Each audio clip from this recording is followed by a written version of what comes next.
Hi everyone. So we're going to go over some trimming today. We've got a lovely board of thrown work.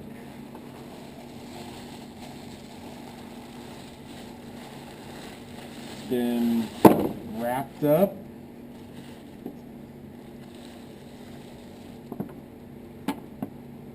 Waiting to be trimmed, okay? So this is where paying attention to clay thickness, or stage of clay wetness is important. So the clay that we initially work with is pretty soft. What we are looking for is a stage called leather hard or cheese hard. As you can see, I can still kind of move this bowl back and forth, so this is still a little soft. Now, a couple of these cups are pretty firm up on the rim, but just as a candle burns, right, it burns from top to bottom, the top of the ceramic work will dry first, and then the bottom will dry last, right? So we want to check the bottoms to make sure that they are ready for trimming. And how to do that is if I can press into the clay and it moves a little bit, but it has a lot of give back, that's a good sign. If I can draw a finger line across the base and I am able to wipe that away fairly easily with my thumb or finger, that is another telltale sign, and also is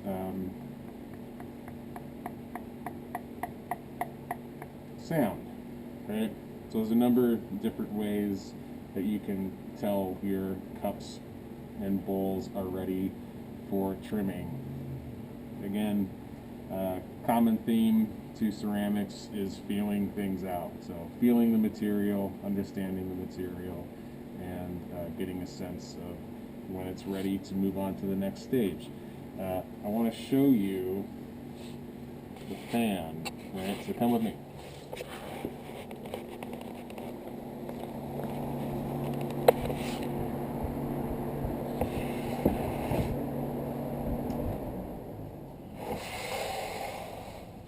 So I had a couple things here, this cup and this bowl that I'm going to do the demonstration on.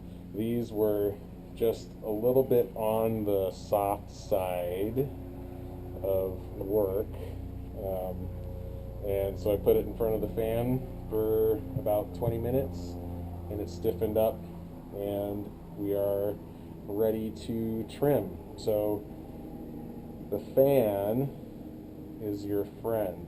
I guess I suppose it could also be your enemy. So if you put something in front of the fan, it will inevitably dry out, and it could dry out really quickly, right? So beware.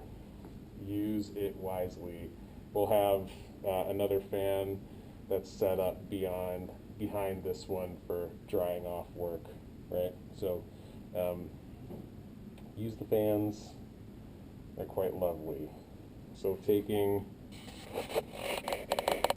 our cup and bowl back to our workstation.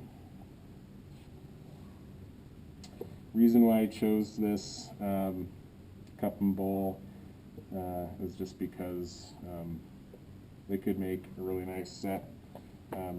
They kind of echo each other in shape and size, and I'll demonstrate how to trim an inset foot and an outset foot.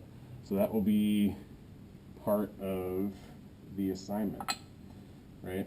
So for example, this is an outset foot on the cup and this is an inset foot on the bowl, right? This is a raised foot right here. It's trimmed on the inside and the outside, and while this is kind of a raised foot, it's just trimmed out from the inside and then smoothed out on the side. I really enjoy an inset foot. I put it on most of my work these days.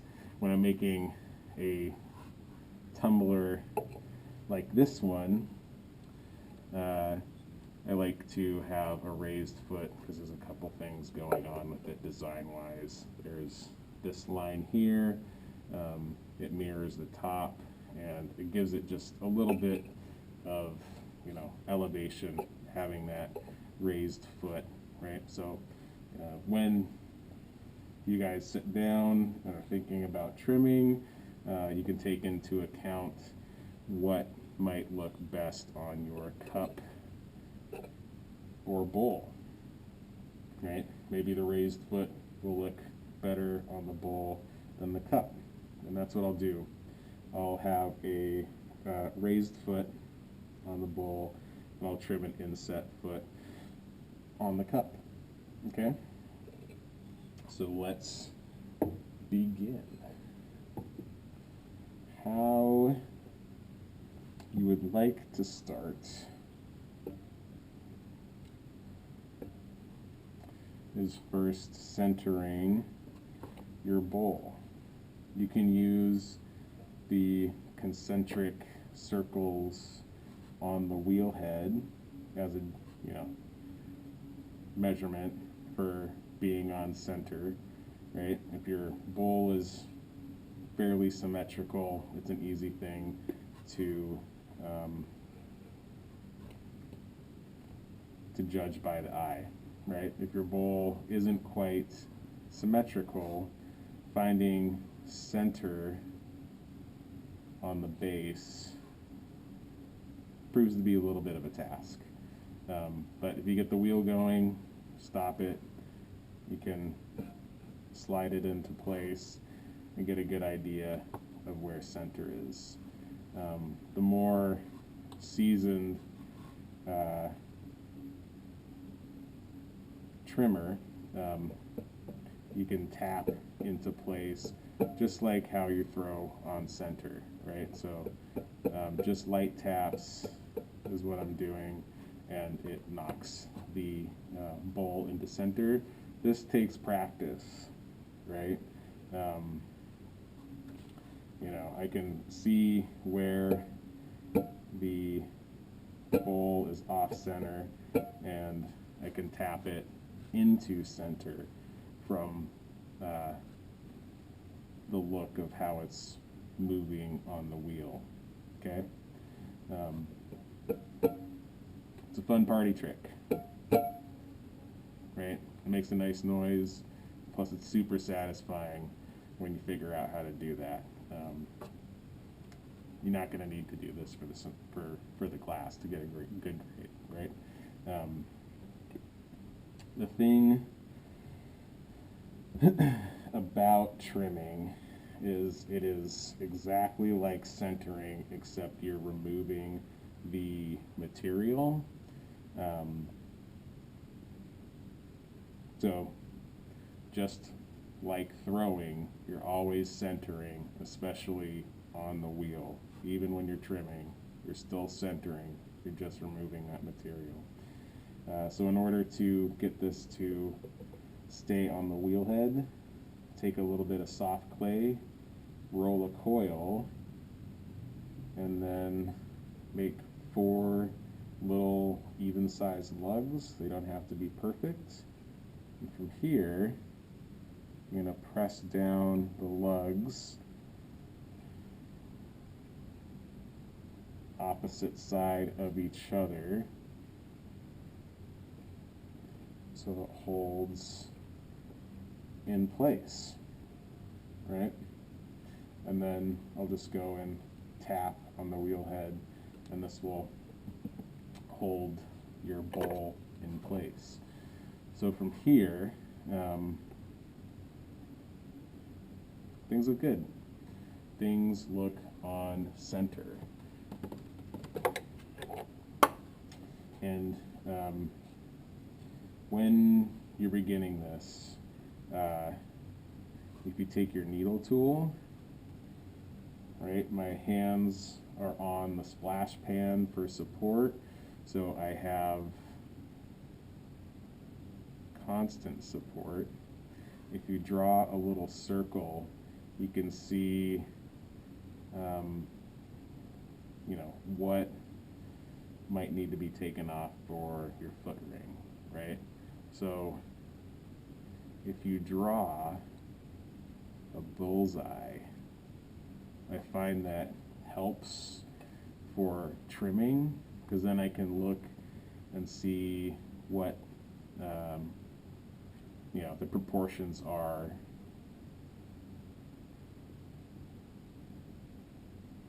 on the size of my bowl to what the foot would be, right? So I always like having proper proportions. So to begin trimming, you just let the tool glide across the surface, even pressure, steady, even pressure, right? I got this little hip that's kind of bumping out every turn right here. Not worried about it. Even pressure. So I work from the outside first, right? I'll work from the outside in, and you can see there's a little bit of a bump right here that we can smooth out. So the two trimming tools that you have at your disposal is this small wire loop tool. One's a flat edge here, one is rounded on the other side. I use this edge all the time. I rarely use this side. Only time I use this side is because I want to embellish a trimming line that has a loop, and that's rare. But have fun with both of the sides here, and then this is your large boot trim tool, right?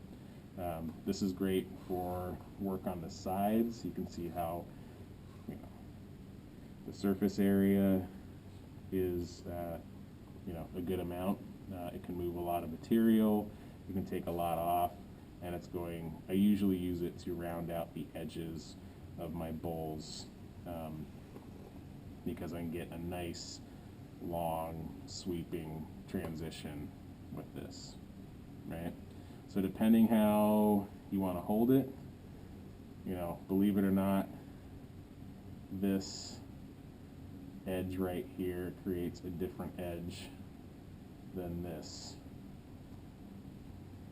shape right here. I like using the wide edge because it gives it a little bit more of a rounded effect. I'll just press in.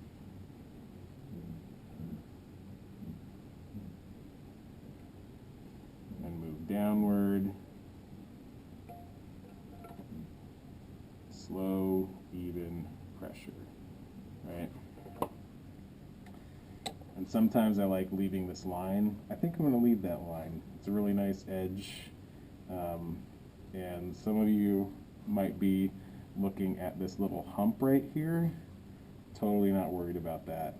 I think it adds a lot of character, and things don't have to be perfectly on center. We are not machines. I think there's a beautiful philosophy in ceramics about the asymmetry of hand-thrown work, right? So now that I have my outside set, I'll begin to carve out the center. And how I'll do that is I'll work from the center out in drawing my bullseye. My eye was caught by the outside edge here and this line here, right? So I think that's going to be where my foot ring is going to be carved into, right? So hold this like a pencil, and I want that flat end to just glide across the clay surface. I'll press down, remove the clay, and then move over, right? So just slightly removing the clay as you need. Little bits of pressure. I'm not moving too fast on the wheel. And then once you get the feel for everything, you can start in the center and then carve your way out with that corner. Clean up the inside edge.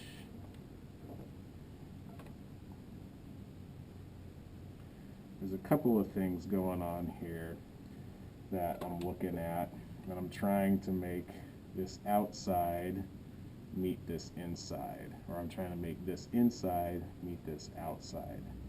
Okay, so it's just even. It's got a nice look to it. It's got a nice feel. And something to keep in mind is you don't want to trim through the base, right?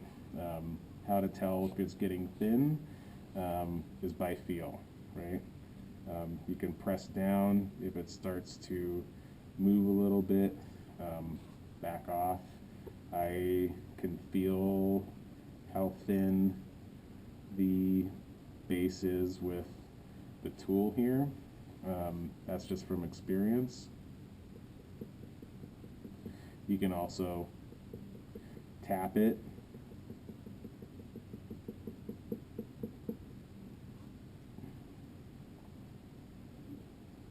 And it's kind of a thud sound, so I've got a little bit more clay to work with in there. But, you know, that's why we leave our bottoms thick. So we can always trim away what we don't want, right? So last little touch here is I have these two edges that I will smooth out. And actually, I'll dip my finger in some throwing water, and I'll just pinch those edges together and then smooth out that foot. It gives it a real nice round ring, right? It's a really warm thing. And then lastly, sign your name, right? So use your initials, use your last name. You can use a pseudonym if you want, but make sure to sign it, because when the work comes out of the bisque kiln, it will look like everyone else's, right? So you can use your needle tool. A pen is something that I favor. It's dull, it won't carve into your work. And even, you know, if you wanted to add like a symbol or something like that, like this wood knife has a really nice point. So, like, say,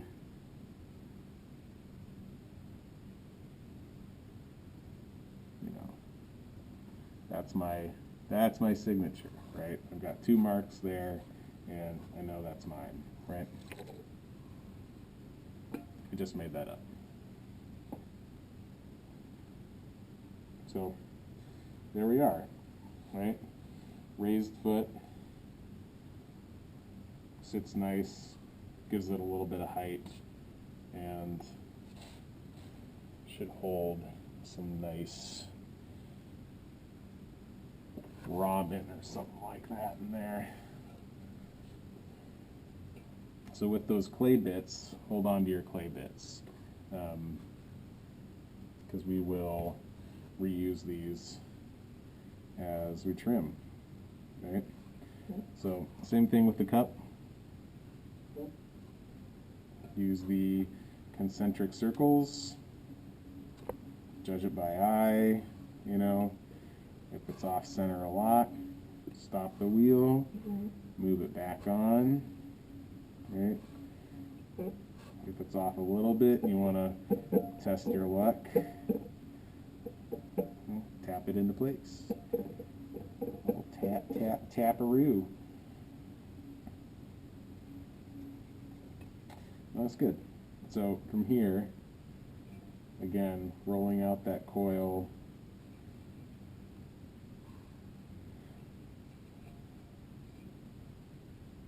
and ripping off 4 little clay bits that will support the side, hold your cup in place. And again,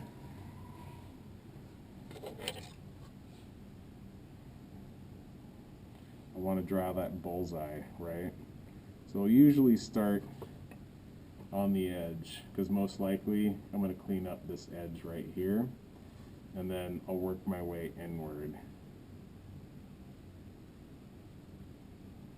Right? This one has a small enough surface, I only drew 3 lines. Just helps, you know, spatially thinking about where to trim. And I think I'm going to use my large trim tool for this. Sometimes the trim tool can get gummed up.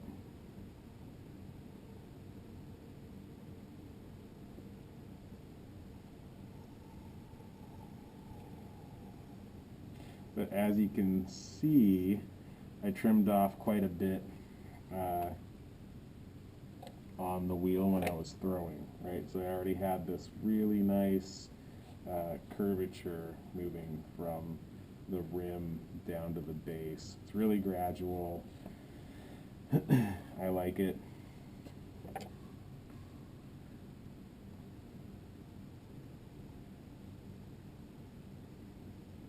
And if you also notice, my left hand is holding onto the piece just in case if it slips, and I can grab it. Holding my finger here in the center also kind of holds something tall like a cup in place, so it's just added support.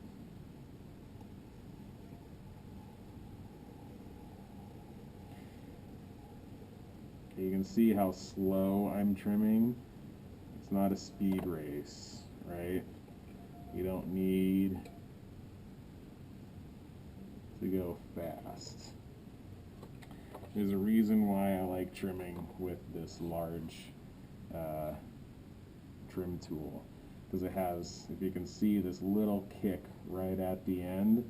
It just curves it down nicely, and then this shape right here on the wire cutter, like it just brings it up just ever so slightly, and I think it gives it a little nice accent, right? I think that looks good.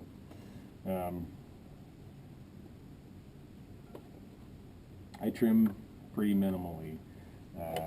You know, others you could like trim the whole thing if you really wanted to, but if you throw correctly, you don't need to trim that much. Right? Trimming is more of like a highlight, like what about the form do you want to highlight the most? So moving on to the small wire loop tool, same thing. I'll start at the center and work my way out. With that bullseye I drew, I've got a nice line here, and that will probably be where I carve to, right?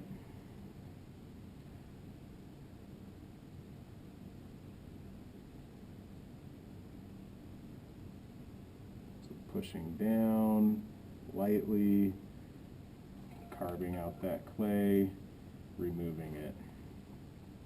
I really like working with this edge here.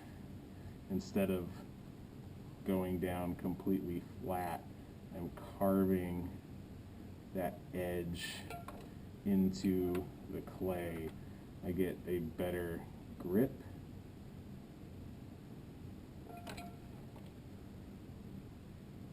I just have better control.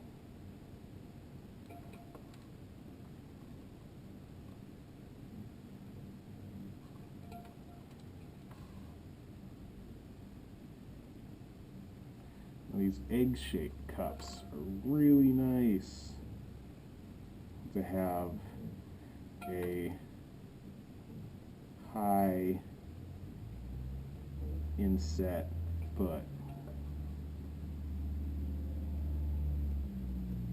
It's a really nice surprise when someone picks it up to look at.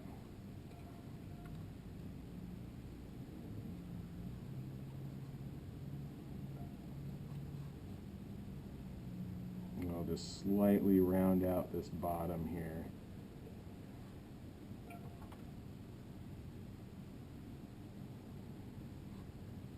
I think we'll call it good right there. The width of this foot is to my liking for the shape of the cup. And again, dabbing my fingers in just a little bit of throwing water, and then smoothing out that rim. It looks really good.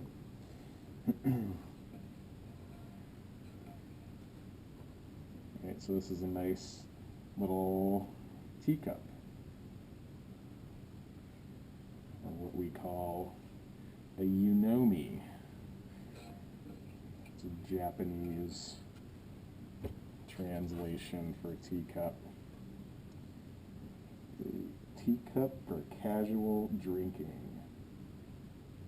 And again, I'll just use this little mark here so that I know that's mine, right? So, standing up, you can see how that looks. Yeah, I'll show it to you all in person.